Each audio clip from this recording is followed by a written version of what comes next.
രേഖാചിത്രം സിനിമ കാണാൻ വേണ്ടി വന്നിരിക്കുന്നത് സ്ക്രീനിൽ നേരമായിട്ടാണ്. ഈ പടത്തിന് ഇൻ്റർവെല്ലില്ല. കഴിഞ്ഞ കൊല്ലം level cross, adios amigos, Kishkindha Kandam, Thalavan, ഇത്രയും നല്ല 4 സിനിമകൾ നമുക്ക് തന്ന ഒരു നടനാണ് ആസിഫ് അലി. ഇക്കൊല്ലവും അക്കൗണ്ട് ഓപ്പൺ ചെയ്തിരിക്കുകയാണ് Asif Ali with Rekhachithram. What a great script selection man. ഞാൻ ഇന്ന് നേരിട്ട് കണ്ടപ്പോൾ കൈ കൊടുത്ത് പറഞ്ഞ കാര്യമാണ്. അനശ്വര രാജന് എനിക്കിന്ന് കാണാൻ പറ്റിയില്ല. സെയിം കാര്യം ഞാൻ പറഞ്ഞാൽ. Anaswara is a brilliant actress. Once again she gives us the proof. ഇത് കൂടാതെ രേഖ എന്നുള്ള സിനിമയിലൊക്കെ അഭിനയിച്ചിട്ടുള്ള ഉണ്ണി ലാലു അടിപൊളി റോളായിരുന്നു. കിടിലൻ ആൾ. ഒരുപാട് അടിപൊളി സിനിമകൾ അഭിനയിച്ചിട്ടുണ്ട്. ഇതിലും സൂപ്പർ റോളായിരുന്നു. ആട്ടം എന്നുള്ള ഒരു മികച്ച സിനിമയിൽ അഭിനയിച്ചിട്ടുള്ള നടി സെറീന, കിടിലൻ പെർഫോമൻസ്. ഇതൊക്കെ കൂടാതെ ബാക്ക്ഡ് അപ്പ് ബൈ മനോജ് കേജിൻ്റെ നല്ലൊരു നീറ്റ് ആൻഡ് ക്ലീൻ കിടു റോള്. ജഗദീഷ് ഏട്ടൻ as Jagadish in the movie. വേറൊരു നടനുണ്ട്, ആരാണ് എന്താണ് ഞാൻ പറയുന്നില്ല, സിദ്ദിഖിക്ക. എല്ലാവരും സൂപ്പറായിരുന്നു. നല്ല കൂട്ടുകെട്ട് എന്നും നല്ല സിനിമ ഉണ്ടാക്കും. നല്ലൊരു മെൻറ്റോർ ഉണ്ടെങ്കിൽ ഏതൊരു നടനും വേറെ ലെവൽ ഒരു മികച്ച നടനായി മാറും. അതിന് വലിയ തെളിവാണ് ആസിഫ് അലിയുടെ ഇപ്പോഴത്തെ നല്ല കൂട്ടുകെട്ടും ഒരു മെൻറ്റോറും. അതാരാണ് എന്താണെന്ന് പോലും ഞാൻ പറയുന്നില്ല, ആൾക്കാർക്ക് മനസ്സിലായിട്ടുണ്ടാവും. വേറെ ഒരു സിനിമ, മലയാളത്തിലുള്ള വേറൊരു മലയാള സിനിമ, ആ സിനിമയുടെ സെറ്റിൽ വെച്ച് സംഭവിച്ച ഒരു ഓൾട്ടർനേറ്റ് ഹിസ്റ്ററി ആണ് ഈ സിനിമ. ഓൾട്ടർനേറ്റ് റീടെല്ലിംഗ്, ക്രൈം ത്രില്ലർ, അങ്ങനെയൊക്കെ എനിക്ക് പറയാൻ പറ്റുള്ളൂ. ഏത് സിനിമയാണെന്ന് പോലും ഞാൻ പറയുന്നില്ല. നിങ്ങൾ ഇത് നേരെ പോയി കാണുക. അതാണ് എൻ്റെ അഭിപ്രായം. ഒരു മികച്ച സിനിമയായിട്ടാണ് എനിക്ക് ഫീൽ ആയത്. ഭീമൻ്റെ വഴി എന്നുള്ള സിനിമയിലൊക്കെ അഭിനയിച്ചിട്ടുള്ള ആക്ട്രസും ഇതിനകത്ത് ചെറിയൊരു റോൾ ചെയ്തിട്ടുണ്ട്. എല്ലാവരെയും വളരെ മനോഹരമായിട്ട് ഡയറക്റ്റ് ചെയ്തിട്ടുണ്ട് ഇതിൻ്റെ director. Speaking of the director, priest എന്നുള്ള മമ്മൂക്കയുടെ സിനിമയുടെ ഡയറക്ടറാണ് ജോഫിൻ ടി ചാക്കോ. ഞാൻ ഈ പേര് കേട്ടിട്ടുണ്ടെങ്കിലും, പ്രീസ്റ്റ് എന്നുള്ള സിനിമ എനിക്ക് ഇഷ്ടപ്പെട്ടപ്പോഴും ഞാൻ ഈ പേര് കേട്ടിട്ടുണ്ടെങ്കിലും, ഇദ്ദേഹത്തിൻ്റെ ഫോട്ടോ ഞാൻ ഇന്നാണ് ബുക്ക് മൈ ഷോയിൽ എടുത്ത് നോക്കുന്നത്. ഇത് കണ്ടതും എനിക്ക് ചിരി വന്ന്. കാരണം എന്ന് പറഞ്ഞാൽ ഈ മച്ചാനും നമ്മുടെ ഐഡൻറ്റിറ്റിയുടെയൊക്കെ ഡയറക്ടറായിട്ടുള്ള, അത് 2 പേരെ ഡയറക്റ്റ് ചെയ്തിരിക്കുന്നത്. ഐഡൻറ്റിറ്റിയും നമ്മുടെ മറ്റേ പടമൊക്കെ ഫോറൻസിക്കൊക്കെ അതിലെ ഡയറക്ടറുണ്ട്. അപ്പോൾ അനസ് ഖാനും അതുപോലെ തന്നെ ഒരു ഡയറക്ടറും കൂടിയുണ്ട്, നമ്മുടെ അഖിൽ പോൾ. അപ്പോൾ ഈ അഖിൽ പോളും ജോഫിനൊക്കെ സ്ഥിരമായിട്ട് സിനിമ കാണാൻ വരാറുണ്ട്. ഞാനിത് കണ്ടപ്പോൾ ഈ മച്ചാനാണ് ഈ സിനിമയുടെ ഡയറക്ടർ. ആ ഒരു സീനായിരുന്നു എനിക്ക്. ഇങ്ങനെയൊക്കെ ഇടക്കിടക്ക് കാണാറുണ്ട്, നമ്മളെ നോക്കി ചിരിക്കാറുണ്ട്. ഈ സീനാണ്. പക്ഷേ ഈ മച്ചാനാണ് ഈ സിനിമയുടെ ഡയറക്ടർ എന്നുള്ളത് എനിക്കറിയില്ലായിരുന്നു. എൻ്റെ മനസ്സിൽ പുള്ളി സിനിമയിൽ എവിടെയൊക്കെ വർക്ക് ചെയ്യുന്ന ആളായിരിക്കാം, അങ്ങനെയൊക്കെ ഞാൻ വിചാരിച്ചിട്ടുള്ളൂ. അല്ലെങ്കിൽ എന്നെപ്പോലെയൊക്കെ സ്ഥിരമായിട്ട് സിനിമ കാണാൻ വരുന്ന ഒരാൾ, അങ്ങനെ കരുതിയിട്ടുണ്ടായിരുന്നുള്ളൂ. പക്ഷേ ഇന്ന് ഞാൻ ഫോട്ടോ എടുപ്പം ഞെട്ടി. എൻ്റെ പൊന്നോ, ഈ മച്ചാനാണ് ഈ സിനിമയുടെ ഡയറക്ടർ. ഈ സിനിമയുടെ ഡയറക്ടറായിരുന്നോ ഇതെന്നായിപ്പോൾ എനിക്ക്. അതാണ് ഞാൻ ചിരിച്ചത്, വേറെ ഒന്നും കൊണ്ടല്ല. എന്തായാലും മച്ചാനെ കിടു. ഇന്ന് ഞാൻ കണ്ടില്ല. ഈ തിരക്കിൻ്റെ ഇടയിൽ വെച്ചിട്ട് എനിക്ക് ഉണ്ണി ലാലുവിനെയും അതുപോലെ തന്നെ ഡയറക്ടറെയും കാണാൻ പറ്റിയില്ല, കാണാൻ സാധിച്ചില്ല. എന്തായാലും ഗ്രേറ്റ് വർക്ക് മാൻ. ആസിഫ് അലിയെ കാണാൻ സാധിച്ചു. ഞാൻ നേരിട്ട് പറഞ്ഞു അടിപൊളി സ്ക്രിപ്റ്റ് സെലക്ഷൻ ആണെന്നുള്ള കാര്യം. അതുപോലെ തന്നെ സെറീനെ കണ്ടു, ഞാൻ പറഞ്ഞു ആട്ടവും എനിക്ക് വളരെയധികം ഇഷ്ടപ്പെട്ടൊരു സിനിമയായിരുന്നു എന്നുള്ളത്.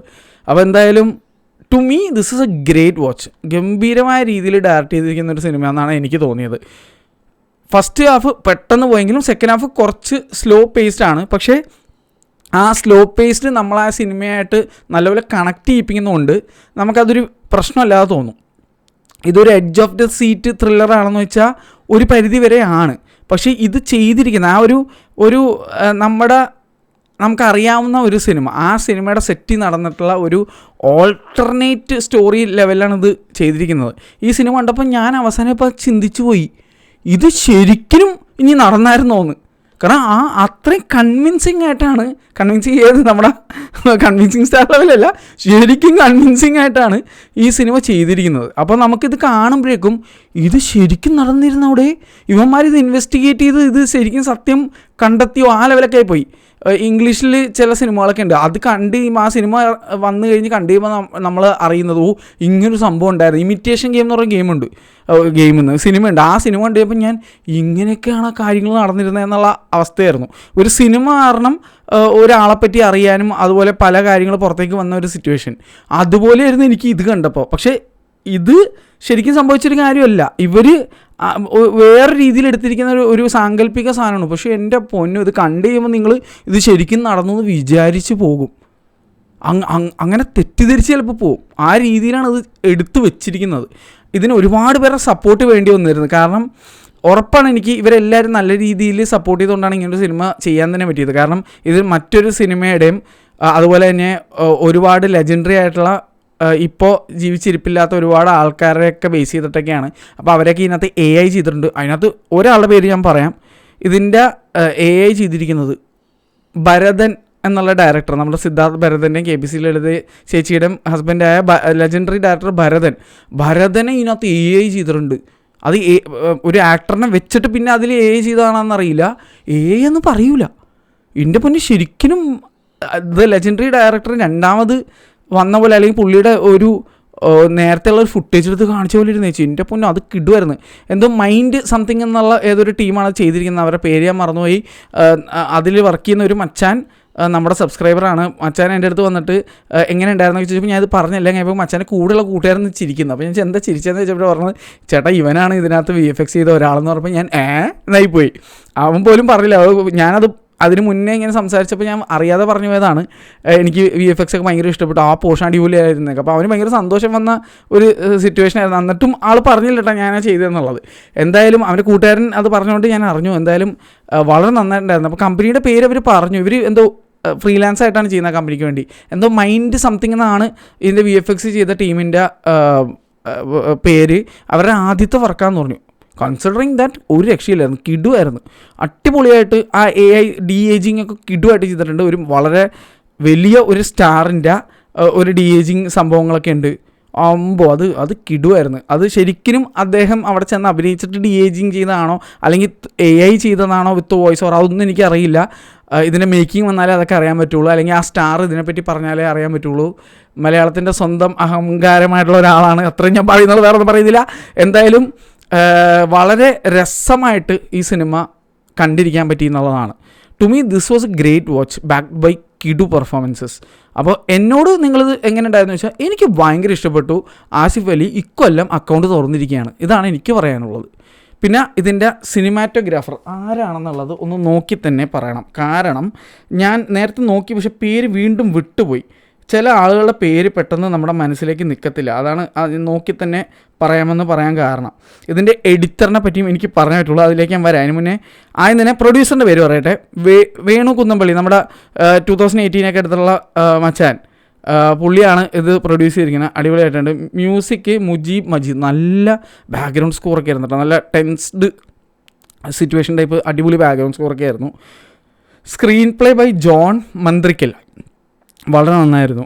അപ്പു പ്രഭാകർ പുള്ളിയാണ് ഇതിൻ്റെ സിനിമാറ്റോഗ്രാഫർ. നല്ല രസമായിട്ട് ചെയ്തിട്ടുണ്ട്, എനിക്ക് ഭയങ്കര ഇഷ്ടപ്പെട്ടു. നല്ല സിനിമാറ്റോഗ്രഫി ആയിരുന്നു. Editor hands down bro. ഇതിൻ്റെ എഡിറ്റർ ഷമീർ മുഹമ്മദാണ്. ഒരു രക്ഷയില്ല. ഇപ്പോൾ 9 മലയാളം പടം ഇറങ്ങിയെന്ന് വിചാരിച്ചു, അല്ലെങ്കിൽ 10 മലയാളം പടം ഇറങ്ങിയാൽ ഒരു 8 എണ്ണം ഷമീറാക്കി എഡിറ്റ് ചെയ്ത്, അങ്ങനത്തെ അവസ്ഥയാണ്. കഴിഞ്ഞ ദിവസം ഞാൻ പുള്ളിനെ മീറ്റ് ചെയ്തേ ഉള്ളൂ.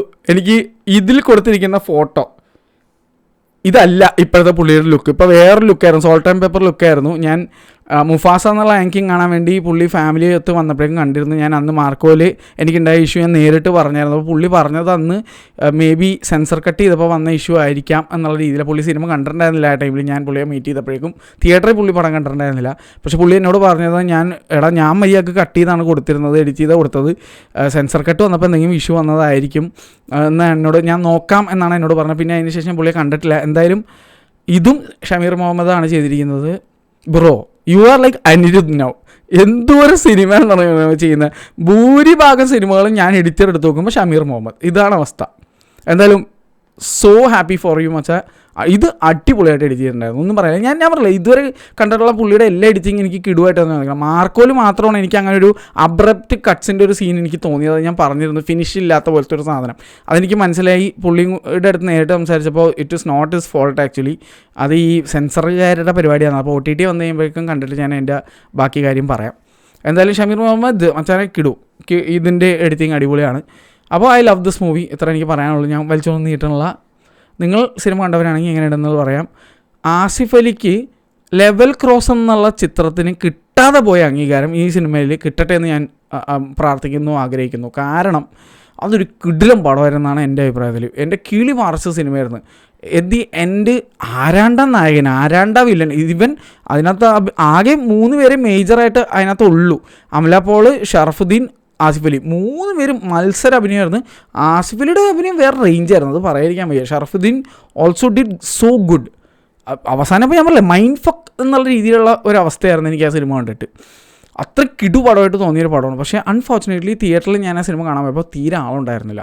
അപ്പോൾ ആ ഗതി ആവരുത് ഈ സിനിമയ്ക്ക് എന്ന് എനിക്കൊരു മനസ്സുകൊണ്ടൊരു ആഗ്രഹമുണ്ട്. Asif Ali should be given a lot of chances like this. ഇത് നല്ലൊരു നടനാണ്. പ്രത്യേകിച്ച് ഇപ്പം ഉള്ള കൂട്ടുകെട്ട് സൂപ്പർ ആയതുകൊണ്ട് തന്നെ, ഇപ്പോൾ ഉള്ള മെൻറ്റോറൊക്കെ അടിപൊളിയായതുകൊണ്ട് തന്നെ അത് കാണാനുണ്ടേ. അതാണ് എനിക്ക് പറയാനുള്ളത്. അപ്പോൾ എന്തായാലും looking forward to Asif's other movies. കുറേ ഇനിയും വരുന്നുണ്ട്, ഫിംഗേഴ്സ് ക്രോസ്ഡ്. അപ്പോൾ മച്ചാൻ കിടു മൂവിയായിരുന്നു, എനിക്ക് പേഴ്സണലി ഇഷ്ടപ്പെട്ടു. നിങ്ങൾക്ക് എന്താ തോന്നിയെന്നുള്ളത് കമൻറ്റ് ചെയ്യുക. Bye bye.